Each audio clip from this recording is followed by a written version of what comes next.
Naimbag nga daw kada kayuan kakabsat. Magandang araw po sa inyong lahat and welcome back to my channel.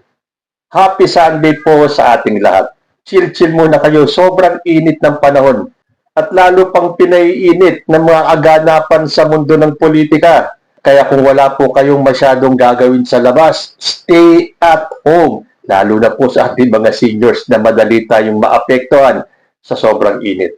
So tulad ng ating nakagawian, magre-react po tayo sa mga kaganapan sa ating kapaligiran. Uy, mukhang meron pong magaganap na pasabog bukas.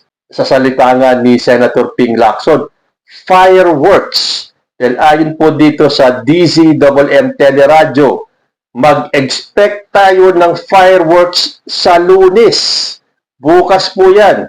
Ito ang naging pahayag ni Senator Panfilo Ping Lacson tungkol sa aabangang sesyon ng Senado sa Lunes, May 25, 2026. Nauna nang sinabi ng senador sa DCMM na tuloy-tuloy ang usapan ng palit liderato sa Senado matapos ang putukan noong May 13, 2026. Naku, ano kaya yun? Magkakaroon na naman kaya ng change of leadership sa Senado na dapat lang talaga sa kahihiyan na dinulot ni Alan Peter Cayetano. He is not fit to be Senate President.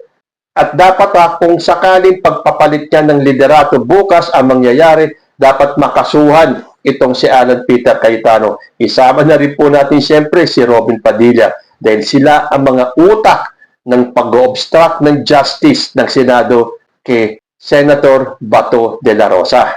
At sino naman kaya ang napipisil nila na iyo pong bagong Senate President?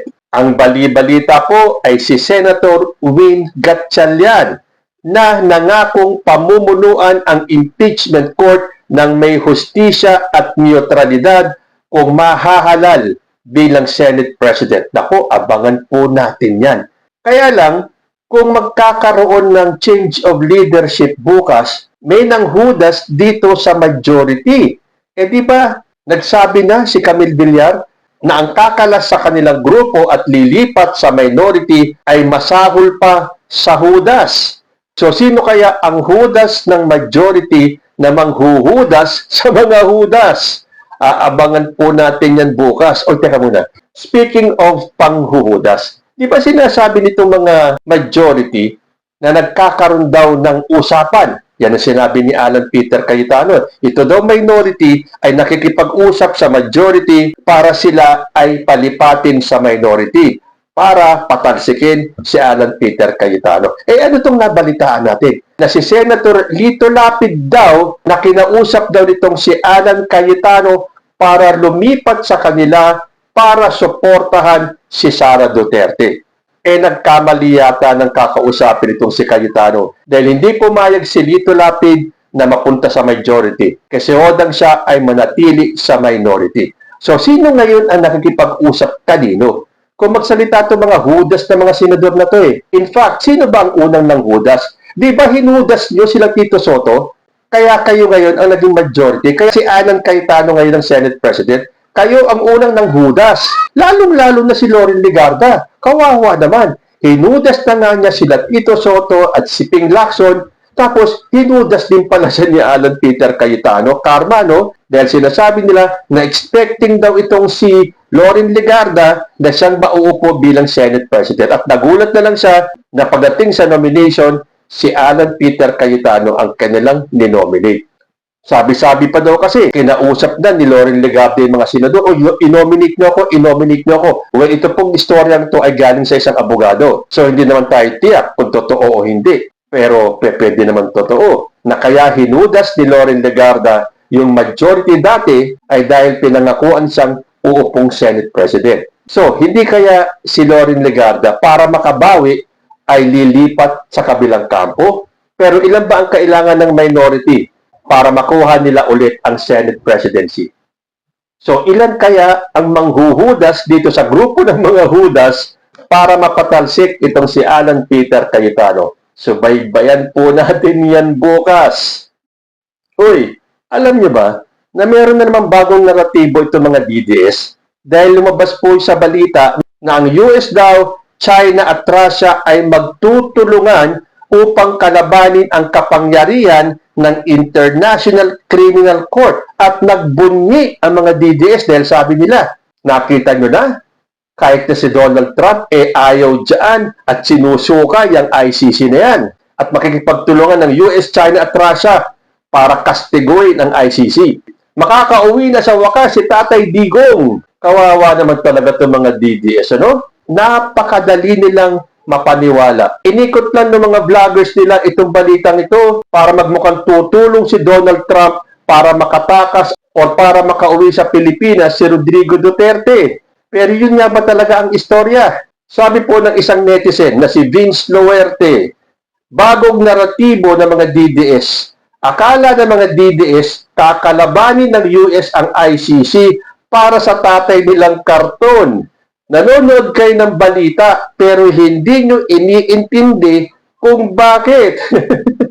Dahil ang Israel Prime Minister ay gustong hulihin ng ICC at ayaw ni Donald Trump ipahuli ang kaalyado niya sa ICC. Yan ang dahilan kung bakit gustong kalabanin ng US ang ICC. Feeling ng mga DDS para sa tatay nilang karton. Kita nyo? Napakadali kasing utuin nito mga DDS ito eh. Napagpapaniwala sila sa sinasabi ng mga nakakataas sa kanila. Kawawang mga nilalang, gumising-gising kayo, pinaglalaruan na lang kayo nitong mga nakakataas sa inyong mga DDS. Wala pong kinalaman sa kaso ni Rodrigo Duterte itong sinasabi ni Donald Trump na magtutulungan sila para kastiguin itong ICC. Pero ganun ba kalakas ang power ni Donald Trump para ipasara o ipahinto itong International Criminal Court? Aabangan din natin yan. Pero for sure, sa mga DDS, huwag kayong umasa sa sinabi ni Donald Trump dahil wala pong kinalaman ang kaso ni Digong itong sa sinasabi ni Donald Trump. Uy, nabalita niyo ba itong reaksyon ni Rowena Guanzon kay Atty. Claire Castro? Dahil nga po may mga nasabing salita itong si Claire Castro laban kay Pia Cayetano na nagdrama ng masyado sa Senado. Sabi nga ni Rowena Guanzon, "Nako, Auntie Claire, malalang malala ka na. Government official ka tapos kinukutsa-kutsa mo si Senator Pia. Magpa-doktor ka na." O kita nyo itong mga DDS na to? Kapag nagsalita sila, akala mo ang gagaling, ano? Pero hindi ba alam ni Guanzon na back to you lang yan sinasabi niya kay Atty. Claire? Sabi niya, malalang malala ka na. Government official ka tapos kinukutsa-kutsa mo si Senator Pia? O bakit ikaw, Guanzon? Hindi kaya ikaw ang malalang malala na, Guanzon? Kapag kayo ang gumawa, okay. Kapag kalaban, hindi. Tulad mo, hindi ba wala ka nang ginawa kundi kutsa-kutsain si President Bongbong Marcos? So, kung magpapadoktor si Atty. Claire Castro, abay, samahan mo. Magpadoktor ka na rin kasi mas malala ka pa kay Atty. Claire Castro. At mind you, hinamon pa ng sampalan ni Guanzon itong si Atty. Claire. Sabi niya, magsampalan tayo para makita kung sino ang iiyak. Talagang utak ng mga DDS, no? Napaka-violente. Lahat na lang dinadaan nila sa hamon-hamon. So, hinamon ni Guanzon, si Atty. Claire. Hinamon itong si Boy Lighter ba ang pangalan nun? Si John Vic Remulla na magsuntukan daw sila. Hinahamon naman itong si Respicio na ituloy yung demanda sa kanya ni Matibag. Tapos itong si Basti, kung ano-ano na naman ang sinasabi. Keso kung ano-ano daw ang pumapasok sa wet pack si President Bongbong Marcos. Nakita ninyo, pattern po talaga yan eh. Kapag ikaw ay naging DDS, lusaw na po talaga ang mga utak ninyo. Sa sobrang kalusawan, kung ano-ano na lang ang nasasabi ninyo. Bakit? Kasi ganyan yung leader ninyo. Mula kay Rodrigo Duterte na sinasabi niyang siya mismo marami nang napatay, pinapatay at nagpapatay. Kay Sara Duterte na gustong pugutan ng ulo si President Bongbong Marcos. So sunod-sunod na yan. Lahat na ng DDS, pansinin ninyo, lahat ng mga DDS pare-pareho ng ugali.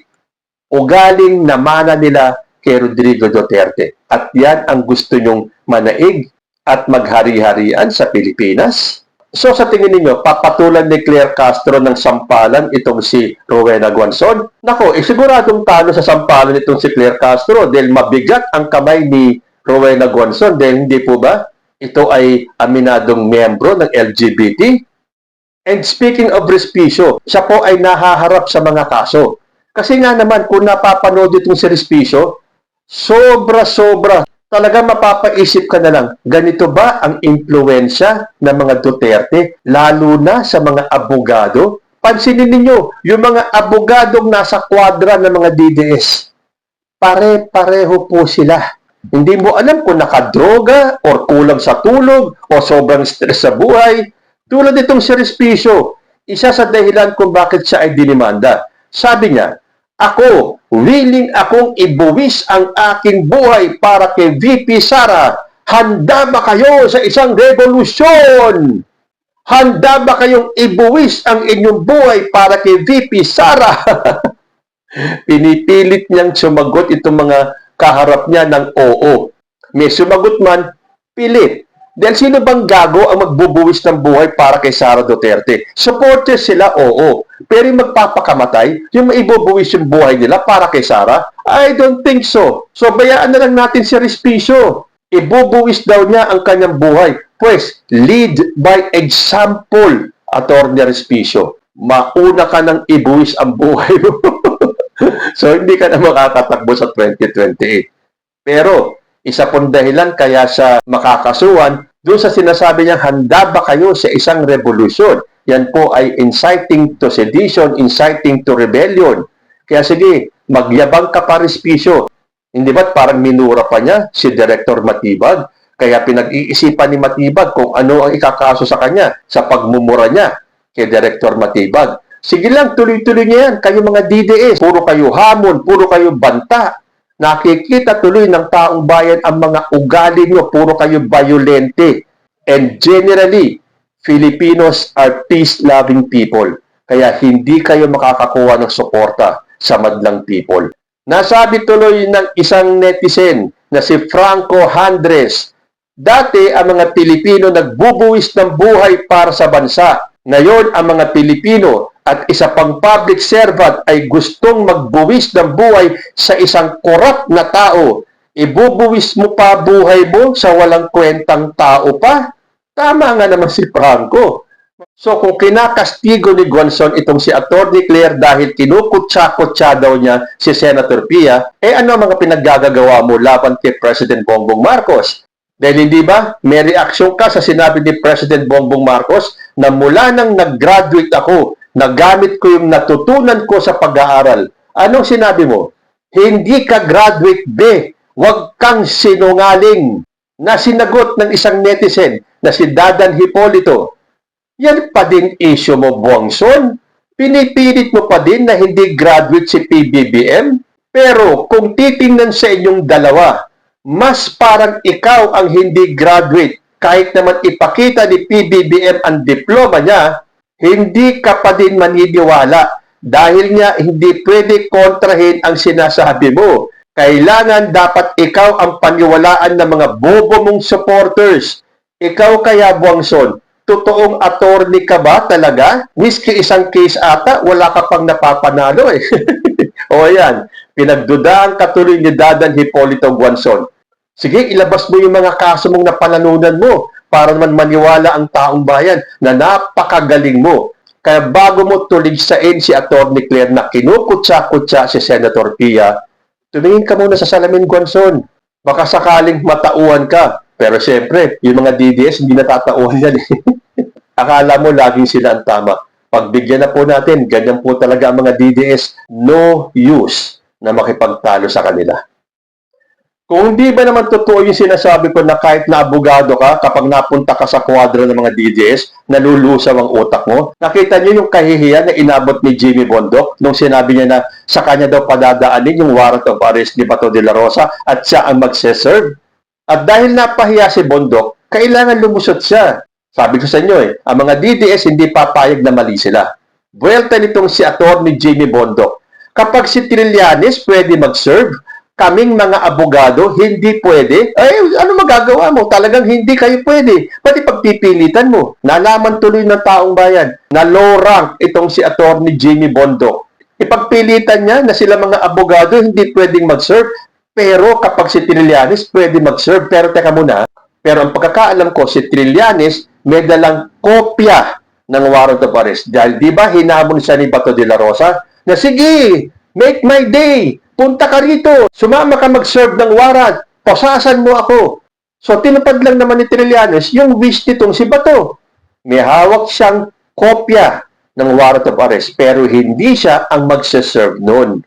Sabi tuloy na isang netizen na si Mark Hermolaso, kung hindi ka naman isang tanga bondok, si Trillanes may connection sa ICC since 2017 dahil siya ang nag-file ng kaso kay Duterte sa ICC. Hanggang ngayon, napunta pa din si Trillanes doon at kilala na siya at maraming information na kukuha ang ICC kay Trillanes.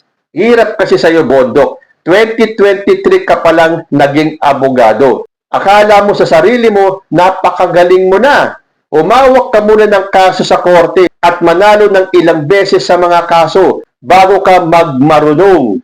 Eh di pumunta ka ng ICC, humingi ka ng warrant doon para kay Bato.